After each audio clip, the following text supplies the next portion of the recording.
Gate 2023 admit card release हो चुका है। बहुत सारे स्टूडेंट का सवाल है और ऐसे पहले ही आ रहा था कि सर गेट पोस्टपोन हो जाएगा क्या।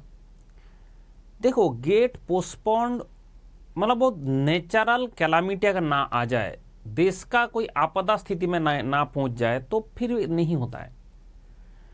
मतलब नॉर्मल सर्कमस्टेंसेस में अगर बहुत ज़्यादा दिक्कत नहीं है तो फिर गेट का डेट चेंज नहीं होता है, क्योंकि ये एग्ज़ाम क्या है, दुनिया का बहुत सारे आधार एग्ज़ाम से कनेक्ट करता है। मतलब बहुत सारी चीज़ें डिपेंडेंट है, पीएसयू का रिक्रूटमेंट डिपेंडेंट है, आईआईटी का एडमिशन डिपेंडेंट है। तो इसको डिले करने का मतलब होता है कि सब कुछ डिले हो जाएगा, मतलब सब कुछ हेफाजत हो जाएगा। जो चीज़ें पहले से चल रहा है, जैसे मान लो एमटेक करने जाना है तो उसको जो 2 इयर्स टाइम मिलना चाहिए, तो अगर गेट डिले हो गया तो 2 इयर्स उसको नहीं मिलेगा। तो एवरीथिंग गड़बड़ हो जाता है। उसके कारण गेट एक ऐसा एग्जाम है जिसमें मैक्सिमम प्रायोरिटी रखा जाता है कि जिस डेट को एग्जाम बोला उसी डेट को एग्जाम हो जाए। आप जैसे ही गेट का एडमिट कार्ड आया है, बोला सर मुझे क्या करना है, सबसे पहले ध्यान रखिए कि गेट का जो एडमिट कार्ड आया है उसको ध्यान से ढंग से आप पढ़िए। मैं क्या पढ़ूं सर? उसमें सबसे पहले जो चेक करना है कि आपका नाम जो लिखे हो वो स्पेलिंग कैसा है। मैंने यहाँ पर नाम हटाया हूँ क्योंकि सो दैट बच्चे को थोड़ा एम्बेरसमेंट फील ना हो, मैं स्टूडेंट का ही लिया हूँ। तो ये जो यहाँ पे नाम लिखा रहता है वो नाम आपका बिल्कुल करेक्ट होना चाहिए, स्पेलिंग करेक्ट होना चाहिए। बीच में कुमार था, बीच में सिंह था, कुछ भी था। अब बात हो रहा है कि सर ये जो नाम है कैसे पता चलेगा कि वो सही नाम है कि गलत नाम है। उसके कारण क्या होता है कि यहाँ पे आपको चेक नहीं किया जाएगा कि आपका नाम क्या लिखा हुआ है। आपको जो 5 जो कार्ड मांगा है वो चेक करो। आपके पास passport, pan card, voter card, Aadhaar card and driving licence, इस 5 कार्ड में कौन सा कार्ड है जिसमें एग्जैक्टली जो यहाँ पे लिखा है वो मैच करता है। बहुत सारे स्टूडेंट क्या करता है कि पहले हम कुमार लिखते थे और अभी हमने वो कुमार लिखना छोड़ दिया, मतलब सिर्फ मेरा नाम ही सफिशिएंट है। ऐसा हमारे पास बहुत सारे स्टूडेंट है जिसने पहले कुमार, सिंह कुछ लिखते थे, आज के ज़माने में सिर्फ वो नाम लिख देता है। तो इसमें कोई दिक्कत नहीं है, आपने लिखा बहुत अच्छी बात है, लेकिन आपका ये जो गेट में लिखा हुआ चीज़ है, एडमिट कार्ड में जो नाम लिखा हुआ है, ऐसा एक वैलिड प्रूफ होना चाहिए। एंड वो प्रूफ 5 के अंदर ही होना चाहिए और कुछ भी नहीं चलेगा। Passport, pan card, voter card, Aadhaar card, driving licence, यही 5 आईडी है जिसको यूज करके आप ये चीज को प्रूफ कर सकते हो। तो पहले ध्यान रखें, इस एडमिट कार्ड का आज ही प्रिंट आउट कर ले। काल कभी काल नहीं आया था। जैसे रावण का जो है इच्छा था कि बहुत तोप चीज बनाऊंगा, सर्ग तस्वीनी बनाऊंगा, वो काल करके हुआ नहीं। तो इसमें भी क्या होता है कि एकदम लास्ट मोड में याद आता, अरे काल मेरा गेट है, जब मैंने प्रिंट आउट तो किया नहीं। इसलिए क्या होता है कि जब भी आप कहीं पर जाते हो, जेरोक्स करने जाते हो, प्रिंट आउट करने जाते हो, तो वहाँ से एडमिट कार्ड का प्रिंट आउट एक अभी से करके आपके पास आपका ड्रॉयर में, जहाँ पे आपका वो आधार कार्ड, वोटर कार्ड जहाँ रहता है, वहाँ पे इसका एक जेरोक्स कॉपी करके रख दो। This is first thing to do. दूसरा होता है कि रजिस्ट्रेशन नंबर, जो आपका रजिस्ट्रेशन नंबर मिला है तो एक बार आप चेक कर लो कौन सा रजिस्ट्रेशन नंबर मिला है। एंड ये फोटो जो है वो आपका ही है ना। और दूसरा होता है इसका फोटो के चारों तरफ में से गोल करके एक स्टैम्प टाइप का रहता है कि मैकेनिकल का है कि इलेक्ट्रिकल का है कि इंस्ट्रूमेंटेशन का है, कौन सा ब्रांच का आप दे रहे हो।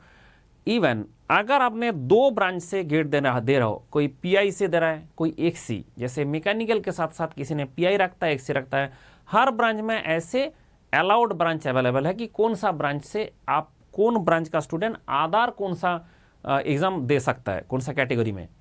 तो आपको क्या होगा, उसका भी एडमिट कार्ड डाउनलोड करिए, उसका भी सेम प्रोसीड्योर करिए एंड चेक करिए कि कौन सा डेट को एग्जाम है। आपका मैकेनिकल वाला जो प्राइमरी पेपर है उससे पहले है कि उसके बाद में है, कब है।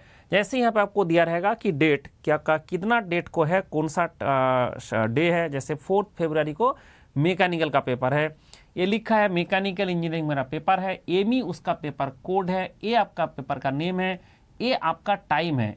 लेकिन सबसे खुशी का बात है कि इससे आपको 90 मिनट पहले सेंटर में पहुंचना है। ये बात सबसे कान खोल के सुन लो। 20 मिनट पहले तो आपको कंप्यूटर में बैठा के उसका इंस्ट्रक्शन पढ़ने दे देता है।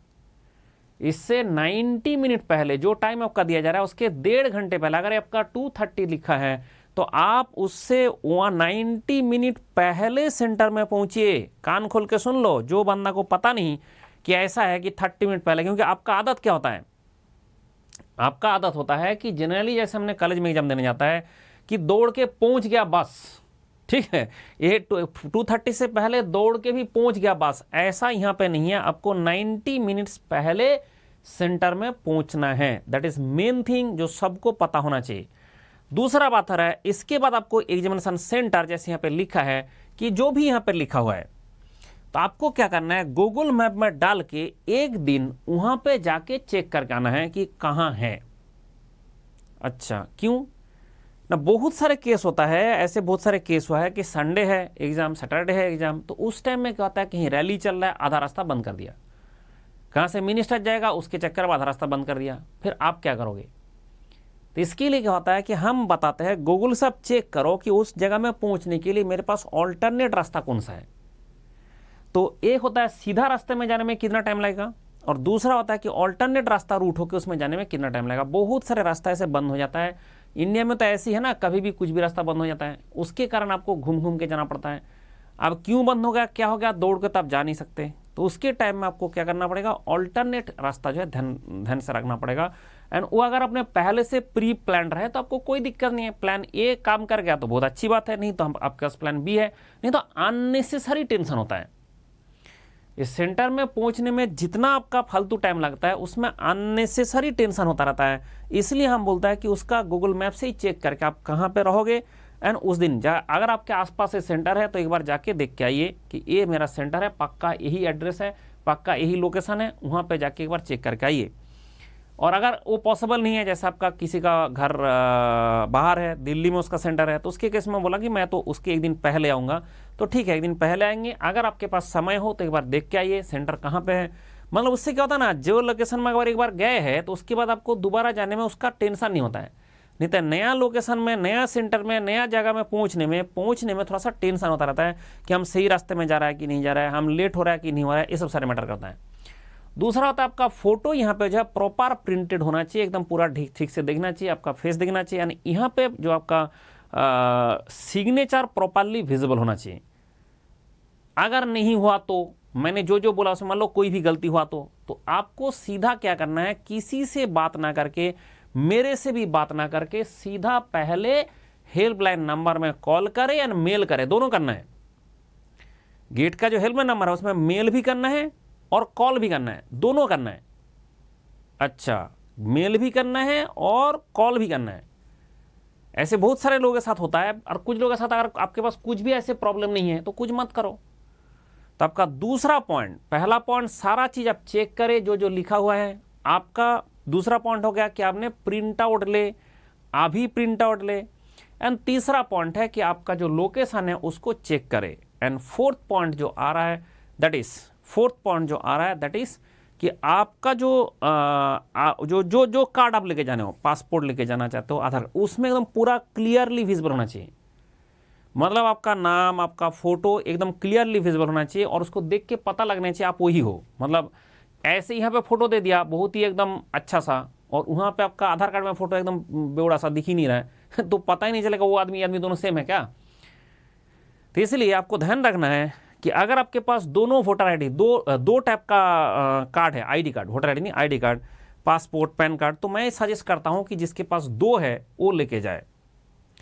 अब सवाल होता है कि if any discrepancy, this is fifth point, if any discrepancy सबके लिए नहीं है। इफ एनी डिस्क्रिपेंसी तो हमें क्या करना चाहिए सर, इफ एनी डिस्क्रिपेंसी, तो सबसे पहले तो मैंने बोला कि भाई आपको ये करना है, लेकिन आपका गलती से भी हो सकता है डिस्क्रिपेंसी, कि आपने टाइप किया था यहाँ पे गलत नाम, तो आपका नाम गलत आ गया, ठीक है, पेपर कोड गलत आ गया। तो ऐसे केस में आपको क्या करना है, नाम अगर गलत आ गया उसका सोल्यूशन है, आपके पास जो भी कार्ड है वो सारे कार्ड चेक करो, किसी में नाम मैच कर रहा है क्या, जिसमें मैच कर रहा है वो लेके जाओ।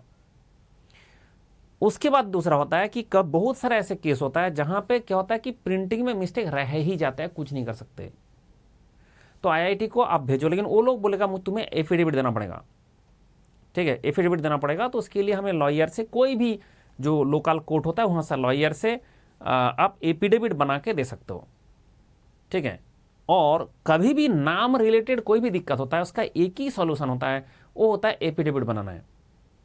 तो इसके लिए प्रॉपर प्रोसीड्योर है कि आप वही बंदा हो, एक कौन जानता है। उसके लिए क्या होगा, लॉयर आपको सारा पेपर चेक करेंगे, चेक करके एक एफिडेविट कराएंगे, कोर्ट में जाके एफिडेविट कराना पड़ता है, सो दैट कि वो जो आपका नाम का डिस्क्रिपेंसी है वो खत्म हो जाए। इसलिए एक एक आदमी का 2-3 नाम भी हो सकता है, लेकिन वो एफिडेविट करके पहले करना पड़ता है कि हाँ ये दोनों सेम आदमी है, ठीक है।